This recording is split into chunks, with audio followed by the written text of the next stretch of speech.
Best perimeter defender. I feel like you could have two answers here, but tell me why you believe Asar Thompson is the best perimeter defender on the Pistons.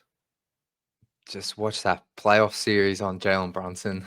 Like, honestly, like, I think Asar somehow got better as a defender in the playoffs, or maybe, like, I know every time I post something, I get that GIF or GIF, I don't know how you say it, but of Yeah. Brunson hitting that shot. So, Knicks fans are crazy on TikTok and stuff, but I think Asar is like just incredible. The mixture of size, speed, strength, like he just sits up. Like the most crazy niche thing I love watching about Asar is like when they like he picks up like a point guard full court, that point guard will be like trying to like sprint and dribble at the same time, and Asar just sits on their hip and like glides alongside them like a shadow. Like it's crazy. Um, like he can block shots, obviously he can rebound. Not that that's so much about perimeter defense, but I just think getting Asar for 70 games this season, 65, 70 games, like he's going to do wonders for the success of this team from the jump. So he's the best perimeter defender for me. I feel like you could throw Stu in here too if you really Yeah. wanted to. If you wanted to have like the tinfoil hat and just like drink the Pistons Kool-Aid, like you could have Stu, because Stu is very switchable. But I tend to agree with you with the Sar, like just the defense. The thing with him that I'm just in awe is the recovery time, because he can get beat and still recover. It's the craziest thing I've ever seen. I have never seen a defender get beat like him and his brother. Like they can get beat off the dribble and still find a way to recover and contest or block a shot. Like it's honestly it's like the point guard thing. You're so right. Like if he's picking up a point guard, like full court pressure, you can tell the point guard's like he's like asking for a Yeah. pick, but like you can't even set a pick because he's such a good defender. And like defensively, the instincts that he has, like the pick doesn't even help because he's still on their hip. It's honestly insane to Crazy. watch. If you're just paying attention this season, like really pay attention the way he can just maneuver around screens that are set for the opposing point guards or the opposing player, because it's just the way he can just like to stay attached to you like glue is insane. Yeah, that's a good way to put it. He's like glued. He like glues himself to place. It's crazy. What Brunson shot? That was AI generated, Tom. I feel you, Oh, man. That was a push off, Tom. He pushed off I for knew sure. that was going in. I still remember I was sitting and everything, just watching that, and I'm like, he's making this. This home crowd's been on him all three of these games, and I know he's gonna make this run. It was I I crazy.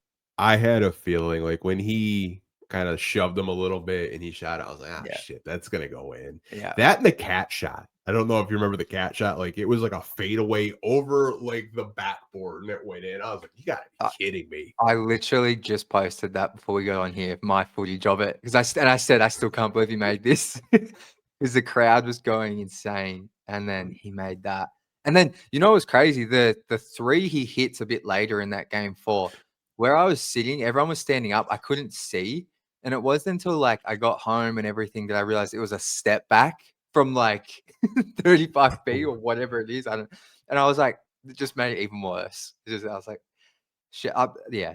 I do have to give my respect to Cat and Bronson though. They were I crazy. I still don't understand like how they didn't use him more in pick and pops. Like I Yeah. just don't understand. Like their whole scheme just didn't make sense. I'm like, you have a stretch five that can hit threes at a pretty good clip. Like he hit a couple against the Pistons in every game, but like I felt like you could have picked and popped with them, especially without Isaiah Stewart out there. Yeah. Paul Reed's gonna do his best, but I would have taken advantage of that mismatch like every play if I'm the Knicks. But man, Definitely. that series was so much fun. I'm not even gonna lie. Like I It felt was. like we could have won it. Like that Tim Hardaway no call, like it still lives in my head rent free. And then I saw who the ref was, and then it made sense because he doesn't like JB. And I was like, yeah, man, that series was a lot of fun. Yeah. I haven't been to many NBA games, but that was the most bizarre feeling after that. Everyone just waiting for like them to review, but then there's no, yeah, it was just, that was weird and obviously disappointing. Then they did a 2-minute report so fast. Like that thing came out in like 10 minutes. I'm like, bro, like let us like digest it a little bit. Like NBA comes out with like their field reporters asking him about that game. He's like, yeah, I missed the call. I'm like, obviously. Like, man. Oh It's man, crazy. like I was just like rewatching the playoff series like maybe a month ago, and I was like, man, like Yeah, we're so close to winning a playoff series, and it has me really pumped up. same man. I'm the exact same. So I know one of your favorite players, you got Isaiah Stewart as the best rim defender. I don't disagree with you there, but for the people watching, tell us why Isaiah Stewart is the best rim protector on this team. And he ranked like in the top 15, I think, for blocks per game, but he's the only one coming off the bench. In 19 minutes, he averaged a block and a half. For some reason, I randomly, sometimes I just do this random stuff. I was looking up shot boxing stats before we got on here, and opponents shot lower at the rim with Isaiah Stewart defending them, something like 46% at the rim, which is very low. Um, Wemby helped players like 51%. A lot of the best rim protectors are around that 50 to 55%. And, you know, Stu is at like 46. Now, some of that's because he's not playing starters minutes, but man, the amount of time he just blocked dunks, like doesn't have the biggest jump, but he's got long arms. His timing's incredible. I thought he got better as a shot blocker last season, like than in prior years. Like I think in prior years he's always been a solid rim protector, and the numbers have been good. But in terms of just like connecting and like on blocks, it felt like he got so many last season. And to do it in only 19 and a half or 20 minutes a game, I think he's one of the best rim protectors in the league, and he won't get that credit because of how the national media view him. But I'm hopeful with the Pistons getting more attention this season, people will start realizing how good of a defender he is.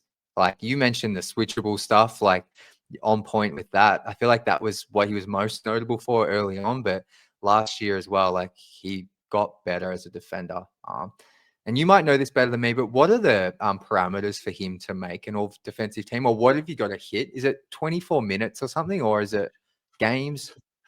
Bro, he got robbed. So he played 19.9 this season. He needed 20. Oh, is it that close? It was Oh, point wow. 0.1. I'm like, Oh, between him and Asar, like they both could have made defensive teams. yeah. Especially Stu. Like the thing with him that I think not a lot of bigs know how to do is drop coverage. He's Yeah. really smart when he sees drop coverage and he's waiting. Yeah. Some of the blocks, man, like I remember that block against Boston that was huge. He had a couple against Atlanta, Yeah. blocking Cat in New York City and giving the Matumbo wave. Like some of the stuff that he did this year at the rim was incredible. I don't Yeah. think he gets the credit because like that stat you had. I think he was like up there with some of the best shot blockers. Like they had to go back like over 8+ years of some of the best rim protectors out there, and like he was in the same class as like a Roy Hibbert, who was a really good shot blocker with Indiana from a few years ago. If you guys remember those Indiana Pacer teams with Paul George on it, but I mean like his rim protection is just next level. I was on a podcast with Blake Silverman and Wes Davenport. Shout out to those guys. And I was like, I think Stu can average over a block a half a game. Like I really do. Like I believe in the shot blocking. Like it's just so elite. It is. No, he's really good defensively, and I'm hoping we know how good he'll be this season, but hopefully the national media and that can see it a little bit more apart from just posting him anytime there's a fight or attack. I remember Paul Reed and Kat were fighting, and like the cameraman at ESPN pointed the camera at him. I was like, bro, Yeah, that's diabolical. He's not even in the game. Like, what are we doing, bro? Like, come on. crazy. Like I get it from a content point of view, but like you can highlight both things. Like Stu doesn't help himself for some of these things, but he is a very, very elite defender as well. Yeah, I still say like if that knee was at least 70%, we probably win that series because there's no way Cat or Mitchell Robinson are having their way. Like love Paul Reed, he did his best out there, but he was just outclassed because those centers are just like over Yeah. 7 feet tall. But I do agree with you with the best rim protector, rim defender.